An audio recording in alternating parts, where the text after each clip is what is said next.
Hello friends, welcome to our YouTube channel. आज हम solve करेंगे यूपी टेट 2018 का साइकोलॉजी का पेपर। तो वीडियो को लास्ट तक ज़रूर देखिएगा और अपने नंबर कमेंट करके ज़रूर बताइएगा कि आपने कितने नंबर गेन किए। तो वीडियो स्टार्ट करते हैं। क्वेश्चन नंबर 1 है, कोहलर यह सिद्ध करना चाहता था कि सीखना, ऑप्शन ए, एक ऐसी स्थिति है जिसमें व्यक्ति पशु से श्रेष्ठ है, ऑप्शन बी, स्वायत्त यादृच्छिक क्रिया है, ऑप्शन सी, संज्ञानात्मक संकार्य है, ऑप्शन डी, परिस्थिति के विभिन्न अंगों का प्रत्यक्षीकरण है। आंसर है ऑप्शन सी, संज्ञानात्मक संकार्य है। कोहलर ने अंतर्दृष्टि या सूझ को अधिगम से महत्वपूर्ण माना। उन्होंने कहा कि सूझ की प्रक्रिया एक संज्ञानात्मक प्रक्रिया है जो समस्या का संज्ञानात्मक समाधान प्रस्तुत करके सीखने की प्रक्रिया को अत्यधिक सरल, सहज और उद्देश्यपूर्ण बनाती है। नेक्स्ट क्वेश्चन है, किसी भी नई भाषा को सीखने के लिए कहाँ से प्रारंभ करना चाहिए? ऑप्शन ए, अक्षरों व शब्दों के मध्य साहचर्य से, ऑप्शन बी, वाक्यों के निर्माण से, ऑप्शन सी, शब्दों के निर्माण से, ऑप्शन डी, उपर्युक्त में से कोई नहीं। आंसर है ऑप्शन ए, किसी नई भाषा को सीखने के लिए अक्षरों व शब्दों के मध्य साहचर्य से प्रारंभ किया जाना चाहिए, क्योंकि भाषा सीखने की प्रक्रिया क्रम में होती है, जैसे कि सुबो पाली, सुनना, फिर बोलना, फिर पढ़ना, फिर लिखना। तो बालक पहले अक्षरों, फिर शब्दों और अंत में वाक्यों को सीखता है, अतः इनके मध्य साहचर्य होना अत्यंत आवश्यक है। नेक्स्ट क्वेश्चन है, समावेशी कक्षा में किस प्रकार के छात्र शामिल होते हैं? ऑप्शन ए, केवल विशिष्ट छात्र, ऑप्शन बी, सामान्य और विशिष्ट छात्र, ऑप्शन सी, केवल सामान्य छात्र, ऑप्शन डी, बहुभाषी और प्रतिभाशाली छात्र। आंसर है ऑप्शन बी, सामान्य और विशिष्ट छात्र। समावेशी कक्षा में सामान्य और विशिष्ट दोनों प्रकार के छात्र अध्ययन करते हैं। समावेशी विद्यालय ऐसे कक्ष का निर्माण करते हैं जिनमें सामान्य बच्चों के साथ साथ विशिष्ट बच्चे भी शिक्षा ग्रहण करें। समावेशी कक्षा में ऐसे शिक्षक, ऐसे संसाधन और ऐसी शिक्षक सहायक सामग्री होती है जहां विशिष्ट बालक अपने आप को समायोजित कर पाए और धीरे धीरे वे समाज में समायोजित होना सीख जाएं। नेक्स्ट क्वेश्चन है, अधोलिखित में गणित संबंधी अधिगम अक्षमता को कौन सा पद परिभाषित करता है? ऑप्शन ए, नीरसता संबंधी दोष, ऑप्शन बी, पठन दोष, ऑप्शन सी, गणना दोष, ऑप्शन डी, उपर्युक्त में से कोई नहीं। आंसर है ऑप्शन सी, गणना दोष। गणना दोष गणित संबंधी अक्षमता है और इसे डिस्कैलकुलिया कहा जाता है। इस प्रकार के अक्षमता वाले बच्चों में गणित के चिन्हों को पहचानने में कठिनाई होती है। नेक्स्ट क्वेश्चन है, समावेशीकरण की सफलता के लिए आवश्यक है। ऑप्शन ए, क्षमता निर्माण का अभाव, ऑप्शन बी, अभिभावकों की भागीदारी का ना होना, ऑप्शन सी, अलगाव, ऑप्शन डी, संवेदनशीलता। आंसर है ऑप्शन डी, संवेदनशीलता। समावेशीकरण की सफलता के लिए संवेदनशीलता होना अत्यंत आवश्यक है। संवेदनशीलता समाज के लोगों में, शिक्षकों में और जो बच्चे उनके साथ पढ़ते हैं उन बच्चों में होना चाहिए, ताकि वे विशिष्ट बालक अपने आप को सामान्य बालकों से अलग ना समझें और उनमें अपने आप को समायोजित कर पाएं। नेक्स्ट क्वेश्चन है, निम्न में से कौन सा संवेग का तत्व नहीं है? ऑप्शन ए, व्यवहारात्मक, ऑप्शन बी, दैहिक, ऑप्शन सी, संज्ञानात्मक, ऑप्शन डी, संवेदी। आंसर है ऑप्शन डी, संवेदी। नेक्स्ट क्वेश्चन है, संज्ञानात्मक क्षेत्र का सही क्रम है? ऑप्शन ए, ज्ञान, अनुप्रयोग, अवबोध, विश्लेषण, संश्लेषण, मूल्यांकन, ऑप्शन बी, मूल्यांकन, अनुप्रयोग, विश्लेषण, संश्लेषण, अवबोध, ज्ञान, ऑप्शन सी, मूल्यांकन, संश्लेषण, विश्लेषण, अनुप्रयोग, अवबोध, ज्ञान, ऑप्शन डी, ज्ञान, अवबोध, अनुप्रयोग, विश्लेषण, संश्लेषण, मूल्यांकन। आंसर है ऑप्शन डी, ज्ञान, अवबोध, अनुप्रयोग, विश्लेषण, संश्लेषण, मूल्यांकन। नेक्स्ट क्वेश्चन है, निम्न में से कौन सा अच्छे शिक्षण की विशेषता नहीं है? ऑप्शन ए स्वेच्छाचारी, ऑप्शन बी जनतांत्रिक, ऑप्शन सी सहानुभूतिपूर्ण, ऑप्शन डी वांछनीय सूचनाएं देने वाला। आंसर है ऑप्शन ए स्वेच्छाचारी। जब एक शिक्षक स्वेच्छाचारी यानी कि अपनी चलाने वाला हो जाएगा तो बच्चे ना ही उनसे प्रश्न पूछ पाएंगे और ना ही उन्हें अपनी परेशानियां बता पाएंगे, जिससे कि शिक्षण कार्य बाधित हो जाएगा। नेक्स्ट क्वेश्चन है, अभिप्रेरणा का प्रत्याशा सिद्धांत किसके द्वारा दिया गया है? Option A Victor Vroom, option B Maslow, option C Herzberg, option D Skinner.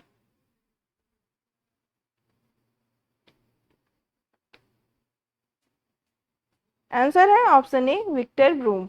अभिप्रेरणा का प्रत्याशा सिद्धांत 1964 में विक्टर ब्रूम द्वारा दिया गया था। इस सिद्धांत में इन्होंने बताया था कि कोई भी व्यक्ति अपने कार्य का चयन स्वयं करता है। सभी व्यक्ति अपने उद्देश्य, आवश्यकता, कुशलता, मूल्य, योग्यता और भूमिकाओं के संबंध में सतर्क रहते हैं। नेक्स्ट क्वेश्चन है, अग्रिम व्यवस्थापक प्रतिमान किस परिवार से संबंधित है? ऑप्शन ए वैयक्तिक, ऑप्शन बी सामाजिक अंतःक्रिया, ऑप्शन सी सूचना प्रक्रियाकरण, ऑप्शन डी व्यवहार परिमार्जन। आंसर है ऑप्शन सी सूचना प्रक्रियाकरण। ब्रूस आर जोयस तथा मार्शल ने अपनी पुस्तक मॉडल्स ऑफ टीचिंग में शिक्षण प्रतिमान 4 प्रकार के बताए थे, उसी में से एक था सूचना प्रक्रियाकरण। नेक्स्ट क्वेश्चन है, कौशलों के स्थानांतरण के लिए कौन सा उपयोगी है? ऑप्शन ए कौशल अंतरण एक गति है ना कि उद्देश्य, ऑप्शन बी रेखीय अभिक्रमण, ऑप्शन सी शाखीय अभिक्रम, ऑप्शन डी तैयारी और अर्जन। कौशल जो होता है वो किसी जटिल कार्य को आसानी से करने की योग्यता देता है, जैसे कि कार चलाना, मेहंदी लगाना। कौशल कई चरणों से होकर गुजरता है। एक चरण से दूसरे चरण में जब कौशल जाता है तो इसे कौशल अंतरण कहते हैं। यह कौशल अंतरण उद्देश्यपूर्ण न होकर स्वतः ही हो जाता है, मतलब हम नहीं चाहते कि यह अंतरण हो, लेकिन यह स्वतः ही हो जाता है। इसीलिए आंसर है ऑप्शन ए कौशल अंतरण एक गति है ना कि उद्देश्य। नेक्स्ट क्वेश्चन है, निम्न में से कौन सा शिक्षण का सूत्र नहीं है? ऑप्शन ए सरल से कठिन की ओर, ऑप्शन बी अनिश्चित से निश्चित की ओर, ऑप्शन सी दृश्य से अदृश्य की ओर, ऑप्शन डी निगमन से आगमन की ओर। आंसर है ऑप्शन डी। हर्बर्ट स्पेंसर और कॉमेनियस ने शिक्षण सूत्रों का उल्लेख किया है, जिसमें निगमन से आगमन की ओर शिक्षण सूत्र का उल्लेख नहीं है। तो आंसर है ऑप्शन डी। नेक्स्ट क्वेश्चन है, सूक्ष्म शिक्षण चक्र का प्रथम पद होता है? ऑप्शन ए प्रतिपुष्टि, ऑप्शन बी शिक्षण, ऑप्शन सी योजना बनाना, ऑप्शन डी प्रस्तावना। आंसर है ऑप्शन सी। A.W. एलन को सूक्ष्म शिक्षण का जनक कहते हैं। इन्होंने एक चक्र बताया है जिसे सूक्ष्म शिक्षण चक्र कहा है। उसमें इन्होंने प्रथम पद योजना बनाना बताया है। नेक्स्ट क्वेश्चन है, निम्न में से कौन सा अवबोध स्तर के शिक्षण में शामिल है? ऑप्शन ए पृथक्करण, ऑप्शन बी अनुप्रयोग, ऑप्शन सी तुलना, ऑप्शन डी अन्वेषण। अवबोध स्तर 4 प्रकार के होते हैं। नंबर 1 अन्वेषण, नंबर 2 प्रस्तुतिकरण, नंबर 3 आत्मीकरण, नंबर 4 अभिव्यक्तिकरण। तो आंसर है ऑप्शन डी अन्वेषण। नेक्स्ट क्वेश्चन है, शैक्षिक सुधारों में प्रभावी विकेंद्रीकरण तभी संभव होगा? नंबर 1 जब खंड व संकुल संदर्भ केंद्रों की भागीदारी बढ़े, नंबर 2 स्थानीय संदर्भ व्यक्ति उपलब्ध हो, नंबर 3 अध्यापकों के पास संसाधन और प्रासंगिक सामग्री भी मौजूद हो। सही उत्तर चुनें। तो यहाँ पे नीचे कूट दिया हुआ है, हमें सही उत्तर चुनना है। ऑप्शन ए 1 और 3, ऑप्शन बी 1 और 2, ऑप्शन सी 2 और 3, ऑप्शन डी 1, 2 और 3। आंसर है ऑप्शन डी 1, 2 और 3। नेक्स्ट क्वेश्चन है, एक छात्र पढ़ रहा है, उसका नाम लेकर किसी ने बुलाया। निम्न में से किस संवेदना द्वारा वह छात्र अपनी अनुक्रिया प्रकट करेगा? ऑप्शन ए दृष्टि संवेदना, ऑप्शन बी स्पर्श संवेदना, ऑप्शन डी ध्वनि संवेदना, ऑप्शन सी ध्वनि संवेदना, ऑप्शन डी प्रत्यक्षण संवेदना। आंसर है ऑप्शन सी, ध्वनि संवेदना। नेक्स्ट क्वेश्चन है, पियाजे के सिद्धांत के अनुसार प्राक संक्रियात्मक अवस्था की अवधि क्या है? ऑप्शन ए 4 से 8 साल, ऑप्शन बी जन्म से 2 साल, ऑप्शन सी 2 से 7 साल, ऑप्शन डी 5 से 8 साल। आंसर है ऑप्शन सी, 2 से 7 साल। पियाजे ने संज्ञानात्मक विकास के 4 चरण बताए हैं।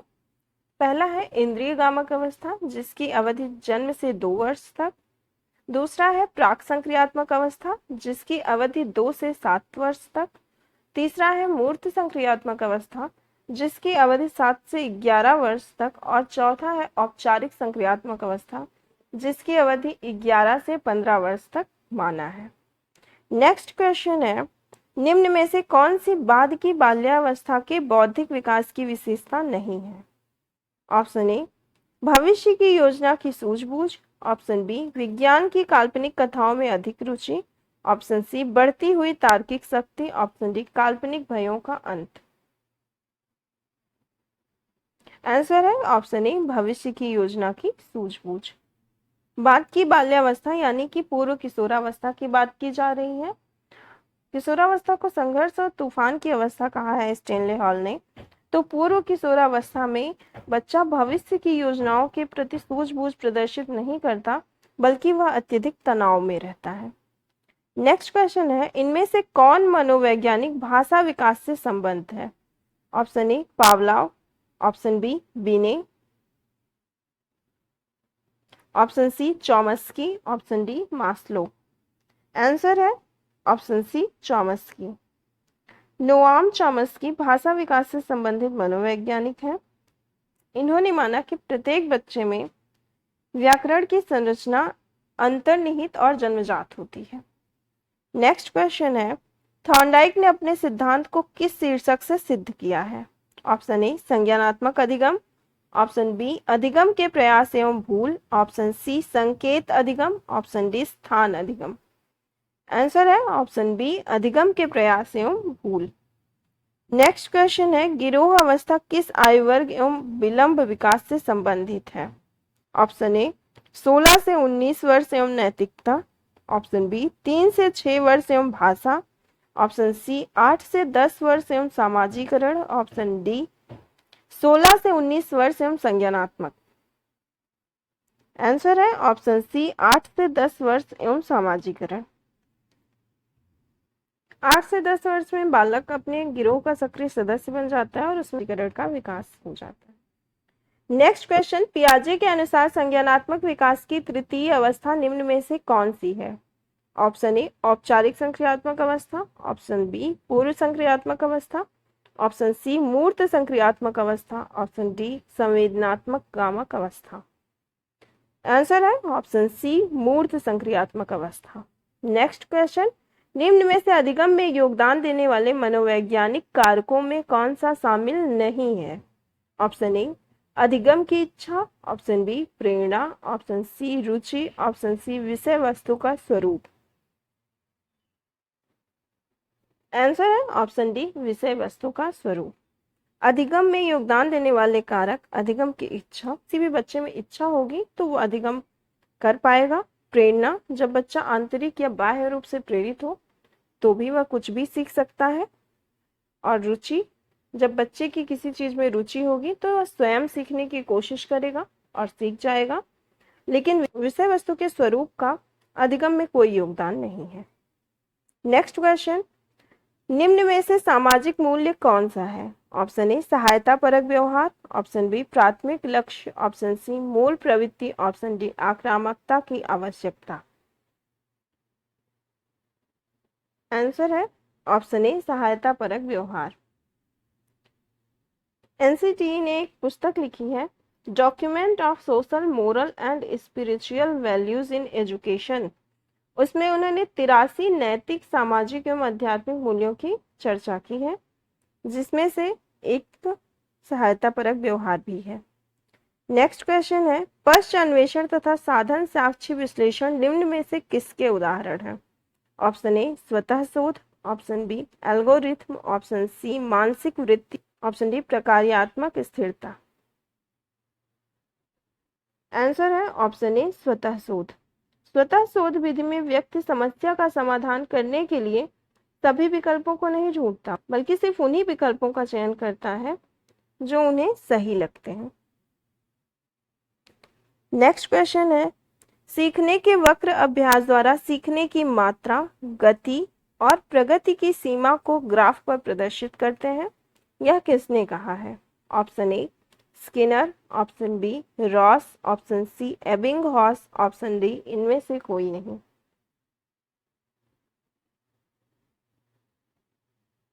आंसर है इनमें से कोई नहीं, क्योंकि सीखने के वक्र अभ्यास द्वारा सीखने की मात्रा, गति और प्रगति की सीमा को ग्राफ पर प्रदर्शित करते हैं। यह कथन गेट्स व अन्य का है। नेक्स्ट क्वेश्चन है, निम्न में से कौन सा थॉर्नडाइक के अधिगम के प्राथमिक नियमों में शामिल नहीं है? ऑप्शन ए साहचर्यात्मक स्थानांतरण का नियम, ऑप्शन बी अभ्यास का नियम, ऑप्शन सी प्रभाव का नियम, ऑप्शन डी तत्परता का नियम।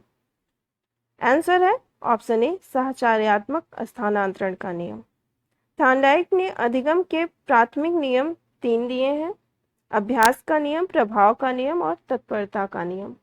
नेक्स्ट क्वेश्चन है, अनुकूलित अनुक्रिया सिद्धांत किसके अनुकूलन पर बल देता है? ऑप्शन ए तर्क, ऑप्शन बी व्यवहार, ऑप्शन सी चिंतन, ऑप्शन डी अभिप्रेरणा।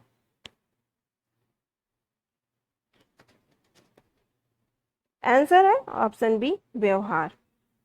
इस सिद्धांत में अस्वाभाविक उद्दीपक को स्वाभाविक उद्दीपक के साथ बार बार करने पे प्राणी अस्वाभाविक उद्दीपक के प्रति भी स्वाभाविक उद्दीपक जैसी अनुक्रिया करने लगता है, अर्थात उसकी अनुक्रिया या व्यवहार अस्वाभाविक उद्दीपक के साथ अनुकूलित हो जाती है। नेक्स्ट क्वेश्चन है, क्रिया प्रसूत अनुबंधन का दूसरा नाम है? ऑप्शन ए समीपस्थ अनुबंधन, ऑप्शन बी नैमित्तिक अनुबंधन, ऑप्शन सी प्राचीन अनुबंधन, ऑप्शन डी चिन्ह अनुबंधन। आंसर है ऑप्शन बी नैमित्तिक अनुबंधन। नेक्स्ट क्वेश्चन है, निम्न में से कौन सी अधिगम की एक विशेषता नहीं है? ऑप्शन ए अधिगम का अवलोकन प्रत्यक्ष रूप से किया जा सकता है, ऑप्शन बी अधिगम व्यवहार में अपेक्षाकृत अस्थायी परिवर्तन है, ऑप्शन सी अधिगम प्राणी की अभिवृद्धि है, ऑप्शन डी अधिगम एक लक्ष्योन्मुख प्रक्रिया है। आंसर है ऑप्शन ए अधिगम का अवलोकन प्रत्यक्ष रूप से किया जा सकता है। वीडियो को पूरा देखने के लिए धन्यवाद।